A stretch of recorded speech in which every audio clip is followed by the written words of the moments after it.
ബലാത്സംഗം ചെയ്ത് ദൃശ്യങ്ങൾ പകർത്താൻ കൊട്ടേഷൻ കൊടുത്ത കേസിൽ നിരപരാധിയാണെന്ന വിധി വാങ്ങിയെടുത്ത വിധവും അതിനായി ദിലീപ് നടത്തിയ ശ്രമങ്ങളും അത്തരക്കാർക്ക് വളരാനും വാഴാനും മണ്ണൊരുക്കുന്ന സിനിമാരംഗവും നമ്മുടെ നീതിന്യായ ചരിത്രത്തിൽ ഓർമ്മിക്കപ്പെടും. റിസാല അപ്ഡേറ്റ് സഞ്ജയൻ എഴുതുന്നു. ഇല്ല, അതിനു മീതെ നീതിയുടെ പരുന്ത് പറന്നില്ല. ഇല്ല, അത് സംഭവിച്ചില്ല. ബലാത്സംഗം ചെയ്ത് ദൃശ്യങ്ങൾ പകർത്താൻ കൊട്ടേഷൻ കൊടുത്ത കേസിൽ 8ാം പ്രതിയായ ദിലീപ് എന്ന അതിസമ്പന്നനായ സിനിമാ നടൻ ശിക്ഷിക്കപ്പെട്ടില്ല. നിരാശയാൽ മുറിഞ്ഞ ഹൃദയത്തോടെ ഈ വരികൾ എഴുതുമ്പോൾ കേരളത്തിന്റെ ഏതൊക്കെയോ തെരുവുകളിൽ ആ നടന്റെ ആരാധകരായ ആൾക്കൂട്ടങ്ങൾ അഴിഞ്ഞാടി ആഹ്ലാദിക്കുകയാണ്. സിനിമയിൽ നടിച്ചു എന്നതിനാൽ വലിയ സാമൂഹിക സ്വാധീനമുണ്ട് എന്ന് മാധ്യമങ്ങളും സർക്കാരും പറയുന്ന ആണുങ്ങൾ ദിലീപിന്റെ ചിത്രങ്ങൾ ഉയർത്തി ആനന്ദിക്കുന്നു. പണത്തിനു മീതെ നീതിയുടെ പരുന്ത് പറന്നില്ല എന്ന് മനുഷ്യരായവർ വിലപിക്കുന്നു. കേസിന്റെ നാൾവഴികൾ നിങ്ങൾക്കറിയാം. 2017 ഫെബ്രുവരി 17 കാർ തടഞ്ഞു നിർത്തി അകത്തു കയറി ലൈംഗികാതിക്രമം നടത്തി ദൃശ്യങ്ങൾ പകർത്തുകയായിരുന്നു. സംവിധായകൻ ലാൽ, അന്തരിച്ച PT തോമസ് തുടങ്ങിയവരുടെ സമയോചിത ഇടപെടലുണ്ടായി. ഫെബ്രുവരി 18 തന്നെ കേസ് രജിസ്റ്ററായി. ജൂലൈ 10 പോലീസ് ദിലീപിലേക്ക് എത്തുന്നതും അറസ്റ്റ് ഉണ്ടാവുന്നതും. ജൂലൈ 24 ദിലീപിന്റെ ജാമ്യാപേക്ഷ പരിഗണിച്ച ഹൈക്കോടതി ജാമ്യം നിഷേധിക്കുക മാത്രമല്ല, അയാളുടെ പങ്കിന് പ്രഥമദൃഷ്ട്യാ തെളിവുണ്ടെന്ന നിഗമനത്തിലുമെത്തി. ഒക്ടോബർ 3 കർശന ഉപാധികളോടെ ദിലീപിന് ജാമ്യം. തുടർന്നാണ് പണവും സ്വാധീനവും നമ്മുടെ ക്രിമിനൽ നിയമത്തിന്റെ പഴുതുകളിലൂടെ നടത്തുന്ന ഭയാനകമായ യാത്രകൾ നാം കാണുന്നത്. കേസിന്റെ പല ഘട്ടങ്ങളിൽ ദിലീപിന്റെ പലതരം ഹർജികൾ വന്നു. 2024 ഡിസംബർ 11 അന്തിമവാദം തുടങ്ങിയത്. ഇന്ന് വിധി വന്നു. സിനിമ എന്ന വ്യവസായത്തെ ചുറ്റിപ്പറ്റി വളരുന്ന സാമൂഹിക വിരുദ്ധ പ്രവണതകളുടെ ഒരു കൂടിയ ആവിഷ്കാരമായിരുന്നു ആ നടിക്കെതിരിൽ ഉണ്ടായ ലൈംഗികാക്രമണം. ഭരണകൂടം താരാരാധകരാവുന്ന സാഹചര്യമുണ്ട് കേരളത്തിൽ.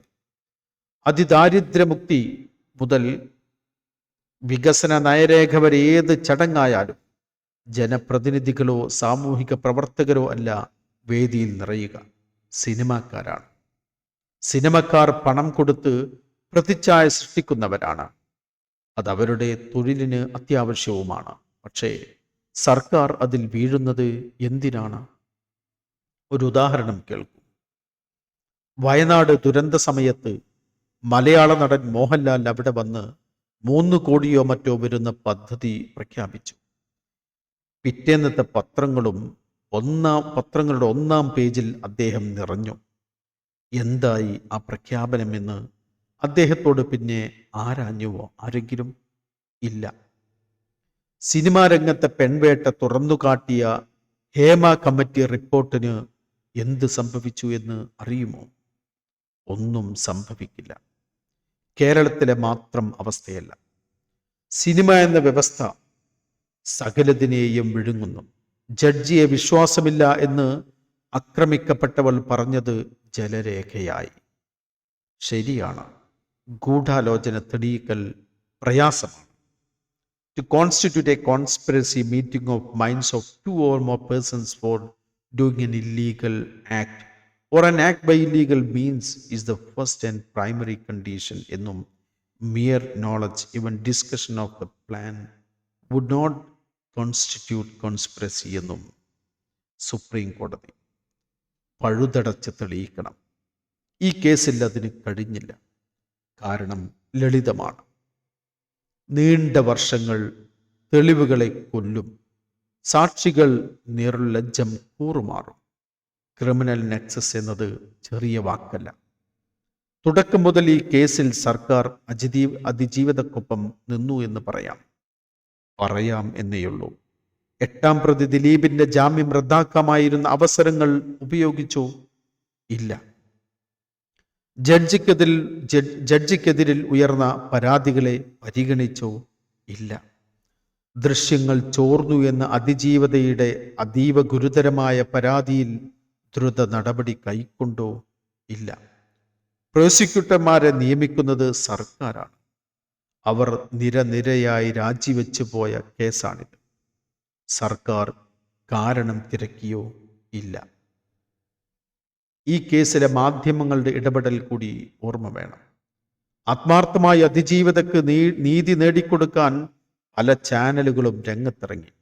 പക്ഷേ നിയമ നടപടി, കോടതി വ്യവഹാരം തുടങ്ങിയവയിൽ നിരക്ഷരരായ റിപ്പോർട്ടർമാർ കേസിൽ മെറിറ്റിനെ തകർക്കുന്ന ആക്രോശങ്ങളല്ലേ നടത്തിയത്?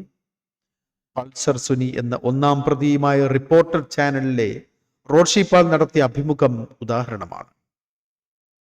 എന്താണ് സുനി എന്ന ക്രിമിനലിന്റെ മുൻകാല സാമ്പത്തിക പശ്ചാത്തലം എന്നും ഇപ്പോൾ എന്താണ് അവസ്ഥ എന്നും അയാൾക്ക് പണം വരുന്ന ഉറവിടം എന്താണെന്നും കണ്ടെത്താനുള്ള ഒരു സോഴ്സായി വികസിപ്പിക്കാമായിരുന്ന ആ അഭിമുഖം ഒരു പെയ്ഡ് ഡ്രാമ പോലെ ആയി മാറിയത് ഓർക്കുക. ഒരു ഉദാഹരണം മാത്രമാണിത്. നീണ്ട 8 വർഷങ്ങളിൽ കേസിനെ സഹായിക്കുന്ന ഒരു അന്വേഷണം പോലും നടത്താൻ നമ്മുടെ മാധ്യമങ്ങൾക്ക് കഴിഞ്ഞില്ല. കഴിയുമായിരുന്നു. 8ാം പ്രതിയും 1ാം പ്രതിയും തമ്മിലെ ഇടപാടുകൾ ഏതെങ്കിലുമെല്ലാം വെളിച്ചത്ത് വരുത്താമായിരുന്നു. വന്നു മുന്നിൽ നിന്ന് ജീവിക്കുന്ന തെളിവുകളെ പ്രദർശിപ്പിക്കുന്നതിനപ്പുറം അവരുടെ വാക്കിൻ്റെ തുമ്പിൽ തൂങ്ങി സത്യത്തിലേക്ക് യാത്ര നടത്താൻ ആരും തുനിഞ്ഞില്ല. ഫലം സംശയത്തിൻ്റെ ആനുകൂല്യം 8ാം പ്രതിക്ക് കിട്ടി. അതിജീവിതക്കൊപ്പം നിന്നു എന്ന് സ്വയം കരുതുന്ന മാധ്യമങ്ങൾ ആത്മവിമർശനം നടത്തിയാൽ നന്ന്. ഇപ്പറഞ്ഞതിനർത്ഥം ദിലീപ് നിരപരാധിയായിരിക്കാൻ ഒരു സാധ്യതയുമില്ലെന്ന് സഞ്ജയൻ വിധി കൽപ്പിക്കുന്നു എന്നാണോ? അല്ല. പക്ഷേ നിരപരാധിയാണ് എന്ന വിധി അയാൾ വാങ്ങിയെടുത്ത വിധം, അതിനായി നടത്തിയ ശ്രമങ്ങൾ എല്ലാം നമ്മുടെ നീതിന്യായ ചരിത്രത്തിൽ ഓർമ്മിക്കപ്പെടും. അത്തരക്കാർക്ക് വളരാനും വാഴാനും മണ്ണൊരുക്കുന്ന സിനിമാ രംഗവും ഓർമ്മിക്കപ്പെടും.